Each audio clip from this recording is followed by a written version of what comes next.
Hello everyone, this is Vaishnavi, your mentor, educator and your friend.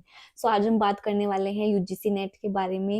UGC net क्या है, कौन eligible है, कौन कंडक्ट कराता है एंड सिलेबस क्या रहने वाला है, एग्जाम पैटर्न कैसा होता है एंड थोड़ी बहुत स्ट्रेटेजी की हम बात करेंगे। तो आइए आज की वीडियो स्टार्ट करते हैं। तो सबसे पहले देखते हैं आज इस वीडियो में क्या क्या रहने वाला है। तो आपका एग्जाम पैटर्न का रहने वाला है, सिलेबस के बारे में आपको नॉलेज मिलेगी एंड आपको कुछ नॉलेज प्रिपरेशन से रिलेटेड मिलेगी कि कैसे आपको अपनी प्रिपरेशन स्टार्ट करनी है, क्या करना है एंड कैसे करना है। तो सबसे पहले हम बात करेंगे about UGC net. UGC net है क्या? तो सबसे पहले यूजीसी नेट एक नेशनल लेवल एग्जामिनेशन है जो एनटीए के थ्रू कराया जाता है, यानी कि इसको कंडक्ट एनटीए करता है। उसके बाद आप एलिजिबल हो जाते हो असिस्टेंट प्रोफेसर बनने के लिए, जूनियर रिसर्च फेलोशिप के लिए। यानी कि जब आपका पीएचडी में एडमिशन हो जाएगा तो आपको पर मंथ फेलोशिप प्रोवाइड होती है। एंड यूजीसी नेट आपका ईयर में 2 बार कंडक्ट होता है, यानी कि जून में एंड दिसंबर में। एंड दिसंबर साइकिल का अभी पेपर हुआ था, रिजल्ट आ गया है एंड कुछ बच्चों का क्वालिफाई हुआ है एंड कुछ बच्चों का क्वालिफाई होने से रह गया है। बट कोई बात नहीं, अभी जून के लिए प्रिपेयर करो, बाकी चीजें छोड़ दो एंड बहुत अच्छे से तैयारी करो, अपनी कमियां ढूंढो, क्या चीज रही है ना। तो हर चीज के बारे में हम बात करेंगे। तो आगे देखते हैं आपका एग्जाम पैटर्न कैसे रहने वाला होता है। इसमें आपके यूजीसी नेट में 2 पेपर होते हैं, ठीक है। Paper 1 and paper 2। पेपर 1 आपका टीचिंग एंड रिसर्च एप्टीट्यूड से रिलेटेड होता है, यानी कि ये वो मतलब पेपर है जो आपका कंपलसरी होता है, ठीक है। यानी कि आपने मास्टर्स किसी भी सब्जेक्ट में किया हो, आपके 80+ सब्जेक्ट्स में जो है एनटी एग्जाम कंडक्ट कराता है यूजीसी नेट का। तो आपका जो पेपर 1 होता है, या फिर आप बोल सकते हो पेपर 1 का सिलेबस आपका सभी स्टूडेंट्स के लिए सेम रहता है। इसमें आपके 50 क्वेश्चंस आते हैं, 100 मार्क्स के क्वेश्चंस आते हैं, यानी कि 2 मार्क्स का एक क्वेश्चन रहता है। एंड पेपर 2 आपका रहने वाला है कॉमर्स का, क्योंकि हम कॉमर्स पढ़ाने वाले हैं। तो उसमें आपके 100 क्वेश्चंस आते हैं एंड 200 मार्क्स से क्वेश्चन होते हैं। तो ऑल ओवर आपके 150 क्वेश्चंस होते हैं पेपर 1 एंड पेपर 2 को मिला के। आपका 300 मार्क्स का ये पेपर होता है। एंड सबसे अच्छी बात, कोई निगेटिव मार्किंग नहीं है। तो आपको ट्रायल लेना चाहिए एक बार, तो निगेटिव मार्किंग नहीं है तो अच्छी बात है। प्रिपरेशन अच्छे से करो एंड उसको दो, ठीक है। उसके बाद आपका यूजीसी नेट का जो कॉमर्स सब्जेक्ट का सिलेबस है वो क्या रहने वाला है। अब देखो, यहाँ पे कुछ स्टूडेंट्स को कंफ्यूजन आता है। जैसे कुछ बच्चे मास्टर्स अपनी एमकॉम में करते हैं, यानी कि एमकॉम करते हैं, और कुछ मास्टर्स होते हैं यानी कि वो एमबीए करते हैं, ठीक है। इन बच्चों को बहुत ज्यादा कंफ्यूजन रहती है।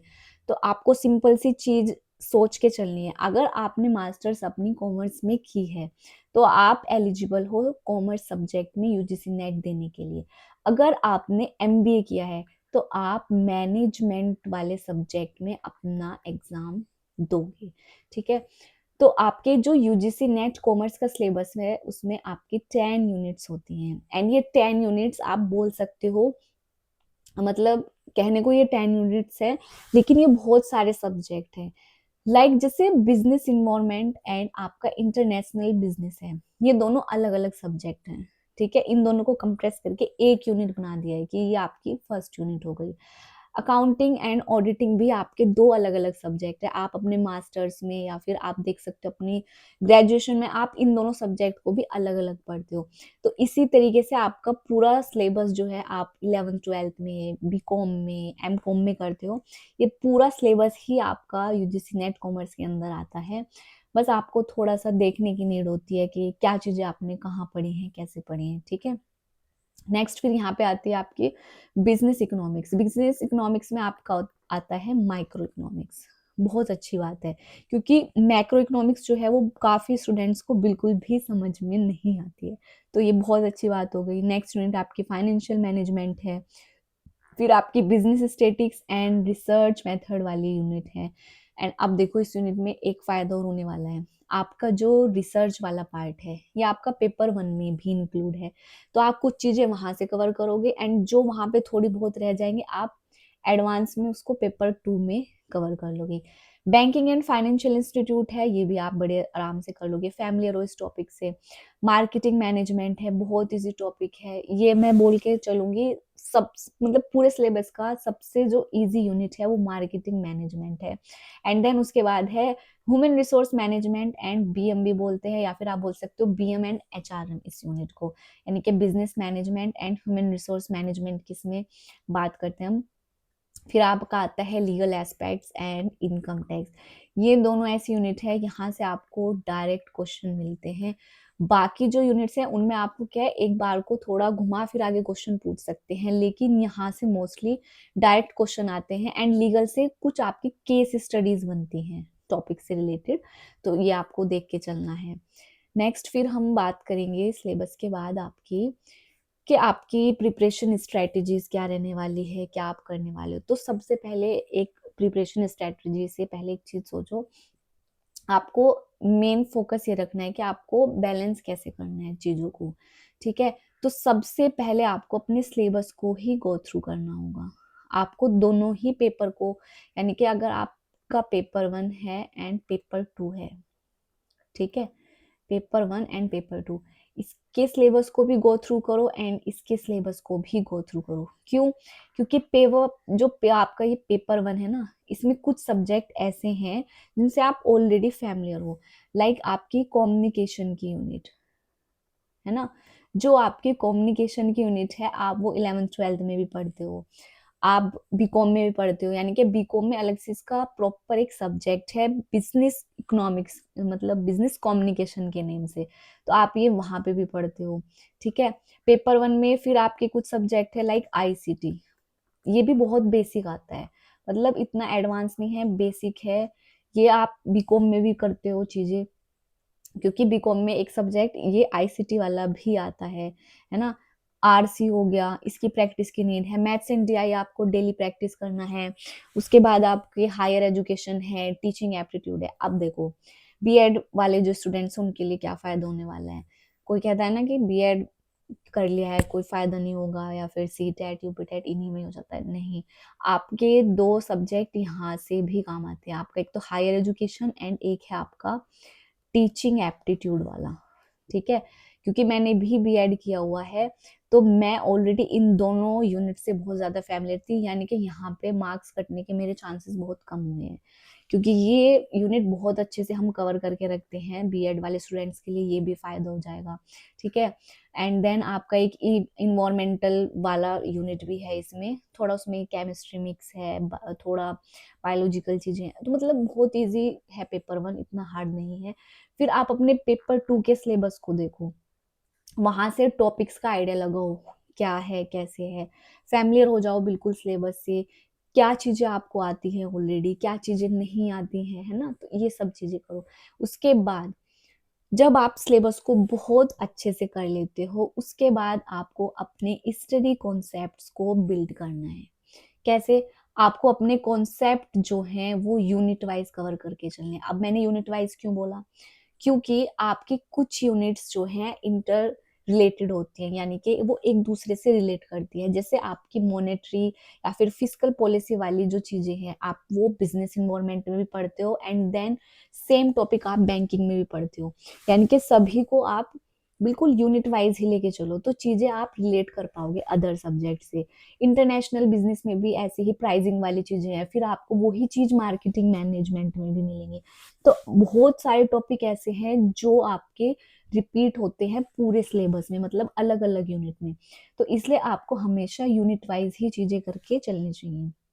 उसके बाद ये वाला जो स्टेप है मोस्ट इम्पोर्टेंट है, क्योंकि प्रीवियस ईयर क्वेश्चन जो है वो आपका लेवल एकदम बढ़िया से डिसाइड करते हैं, और प्रीवियस ईयर क्वेश्चन को आपको डेली प्रैक्टिस करना है। मान लो आपने बिजनेस इन्वायरमेंट या फिर इंटरनेशनल बिजनेस से कोई भी टॉपिक पढ़ा है, उससे रिलेटेड, उस टॉपिक से रिलेटेड आपको तभी पीवाईक्यू सोल्व करके देखने हैं, क्योंकि पीवाईक्यू सोल्व करने के बाद एक तो आपको कॉन्सेप्ट क्लियरिटी आती है, आपको अपने वीक जो एरियाज हैं वो पता चलते हैं, एंड देन ये भी पता चलता है प्रीवियस ईयर क्वेश्चन से कि कौन से टाइप के क्वेश्चंस आपके गलत हो रहे हैं, देन उन्हीं के ऊपर फोकस करो फिर। एंड सबसे ज़रूरी बात फिर, आपको रिवीजन जो है वो रेगुलरली करना है। ये नहीं कि आप गैप लेके चलो, रिवीजन आपको डेली करके चलना है। जो टॉपिक जिस दिन पढ़ा है, ज़्यादा टाइम नहीं लगता है, 5 टू 6 मिनट में आप उसको फटाफट रिवाइज़ कर सकते हो। क्योंकि मैंने भी अपना जब प्रिपरेशन की थी, मैंने 2 से 3 बार अपने पूरे सिलेबस को रिवाइज़ किया था।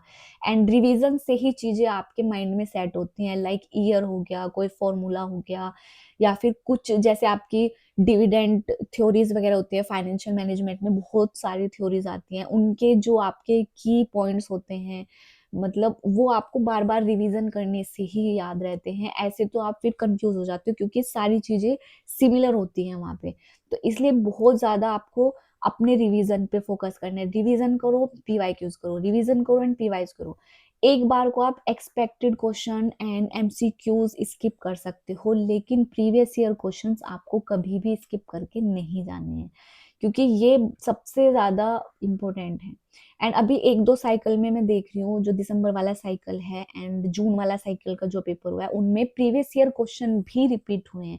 कहते हैं ना कि प्रीवियस ईयर क्वेश्चन रिपीट नहीं होता है, बट इस बार जो दिसंबर वाला अटेम्प्ट था, इसमें आपको 4 to 5 exact previous year question repeat देखने को मिलेंगे। ठीक है, तो इसलिए प्रीवियस ईयर क्वेश्चन तो छोड़ने नहीं है। एंड एक चीज और होती है प्रीवियस ईयर क्वेश्चन के साथ, आपको एक तो 4 ऑप्शन गो थ्रू करने को मिलते हैं। मतलब एक क्वेश्चन हुआ, उसका सही आंसर, और बाकी 3 ऑप्शंस जो होते हैं ना, उनसे आप अपनी आगे की स्ट्रैटेजी लगा सकती हो। क्योंकि प्रीवियस ईयर क्वेश्चन से क्या होता है, हमारा यूजीसी नेट में 70% जो सिलेबस होता है, या फिर बोल सकते हो टॉपिक होते हैं, वो रिपीट होते हैं। रिपीट ये नहीं कि मतलब as it is previous year question आ गया, टॉपिक्स रिपीट होते हैं। यानी कि अगर कोई मतलब प्रीवियस ईयर क्वेश्चन आपने सोल्व किया है ना, आपको उसका सही आंसर पता लगा, अब उस वाले में जो बाकी के 3 ऑप्शन हैं, रिपीट का चांस वहां से होता है।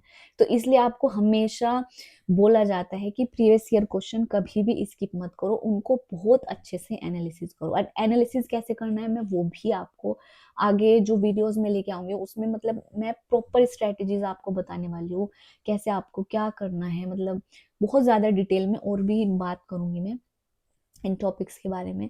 एंड देन आपको कौन कौन सी जो कॉमन मिस्टेक्स हैं अवॉइड करके चलते हैं, ठीक है, या फिर आप कौन सी चीजें हैं जो मतलब अवॉइड कर देते हो, ठीक है। तो एक तो आप अगर अपना सिलेबस ही इग्नोर करके चल रहे हो, तो ये सबसे बड़ी मिस्टेक है। तो ये मिस्टेक को आपको अवॉइड करना है। आप चाहे बिगनर हो या फिर आप रिपीटर हो, सबसे पहले वापस भी अपना सिलेबस एक बार गो थ्रू कर लो। उससे आइडिया हो जाएगा पहले आपने क्या चीजें कवर की हैं या फिर क्या चीजें रह गई हैं। अगर आपने लैक किया है रिवीजन में, तो ये तो आपने बहुत बड़ी गड़बड़ कर दी है। क्योंकि 2 से 3 बार जो है यूजीसी नेट का जो सिलेबस है वो रिवीजन मांगता है, तभी चीजें आपके माइंड में सेट होती हैं। एंड देन अगर आपने प्रीवियस ईयर क्वेश्चन सॉल्व नहीं किया है, ये उससे भी बड़ी मिस्टेक हो गई। क्योंकि बच्चा क्या सोचता है कि प्रीवियस ईयर क्वेश्चन रिपीट नहीं होते हैं, हम इनको सोल्व क्यों करें। वो कहाँ फोकस करेंगे, जो एक्सपेक्टेड क्वेश्चंस होते हैं कि हाँ इस बार ये वाले क्वेश्चंस बनेंगे, वो एमसीक्यूज पे फोकस करते हैं। बट मेन पार्ट, अगर वो जो प्रीवियस ईयर क्वेश्चन है जो ऑलरेडी एग्जाम में आए हुए हैं, अगर आप उसको ही सोल्व नहीं कर पा रहे हो, तो इन क्वेश्चंस को करने का कोई फायदा नहीं है। तो मेन फोकस आपको कहाँ रखना है, प्रीवियस ईयर क्वेश्चंस पे रखना है। टाइम बचा तो इनको भी करो, मॉक्स दो, है ना, बट ये वाला जो पार्ट है ना, ये वाला आप स्किप नहीं करोगे। एंड देन एक स्ट्रक्चर्ड प्लान बनाओ। क्योंकि अगर आप विदाउट किसी स्ट्रक्चर प्लान के स्टडी कर रहे हो, कहीं से भी कोई भी टॉपिक उठा के पढ़ लिया, ऐसा बिल्कुल नहीं करना है। आप बिल्कुल स्ट्रक्चर वे में पढ़ो। पहले यूनिट 1 को कंप्लीट करो, यूनिट 2 कंप्लीट करो, उनके प्रीवियस ईयर क्वेश्चन लगाओ, देन रिवाइज करो, मतलब बहुत स्ट्रक्चर वे में। एंड बैलेंस बना के चलो पेपर 1 एंड पेपर 2 में। क्योंकि अगर ज्यादा फोकस इस पे किया, तो कहीं ना कहीं इसकी वजह से आपका क्लियर होना रह जाएगा। अगर इस पे ज्यादा फोकस किया, तो इसकी वजह से फिर क्लियर होना रह जाएगा। यानी कि दोनों की बैलेंसिंग बहुत जरूरी है। अगर पेपर 1 2 आर कर रहे हो, ठीक है, तो पेपर 2 को आप फिर 3 आर करो या फिर 4 आर करो, दुगना करो उसको।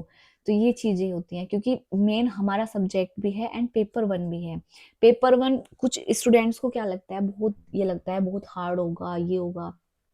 नहीं, ये इजी है, बस समझने की चीज है। और एक टॉपिक्स जो है ना उनको निकालने की कोशिश करो, रिलेट करने की कोशिश करो खुद से, है ना? तो ये चीज़ होती है। पेपर 2 तो मतलब आप बीकॉम में, एमकॉम में पढ़ते हुए आते हो, 11th-12th में भी पढ़ के आते हो, तो थोड़ा उससे फ़ैमिलियर हो। लेकिन कुछ चीज़ें आप अगर देखो तो कुछ चीज़ें रह जाती हैं, बट इसको फ़ोकस करके चलना है बहुत अच्छे से। तो ये वाली जो मिस्टेक्स है इनको हमेशा अवॉइड करके चलो। एंड लास्ट में यही कहूँगी कि मतलब अगर आप बिल्कुल राइट स्ट्रैटेजी फ़ॉलो कर रहे हो, है ना? आप कंसिस्टेंट हो अपनी स्टडी में, तो आपका नेट जेआरएफ क्लियर होने से कोई नहीं रोक सकता है। मतलब यूजीसी नेट का जो पेपर है वो मतलब कंसिस्टेंसी माँगता है। आप ये नहीं कि कहीं से भी कोई भी चीज़ एकदम से उठा के पढ़ लोगे या नहीं। आप चाहे डेली मैं बोल रही हूँ 3 आवर भी दे रहे हो ना, क्योंकि कुछ लोग वर्किंग में भी होते हैं। अगर आप डेली 3 आवर भी दे रहे हो, आप इज़िली अपना नेट क्वालीफाई कर लोगे। एंड इतनी बड़ी चीज़ नहीं है, अगर स्ट्रक्चर वे में बहुत प्रॉपर स्ट्रैटेजी एंड राइट बिल्कुल जो स्ट्रैटेजीज़ होती हैं उनके थ्रू अगर आप प्रैक्टिस करने की कोशिश करोगे, डेफ़िनेटली आपका हो जाएगा। कोई इतनी बड़ी डील नहीं है। एंड आगे भी मैं बहुत सारी इसी तरीके से वीडियोस लेके आऊँगी, कैसे आपको क्या करना है एंड टॉपिक्स आपको मैं पढ़ाऊँगी बहुत अच्छे से, बहुत ईज़ी लैंग्वेज में। तो आज के लिए इतना ही एंड नेक्स्ट वीडियो में और अच्छी-अच्छी चीज़ें लेके आऊँगी and thank you so much.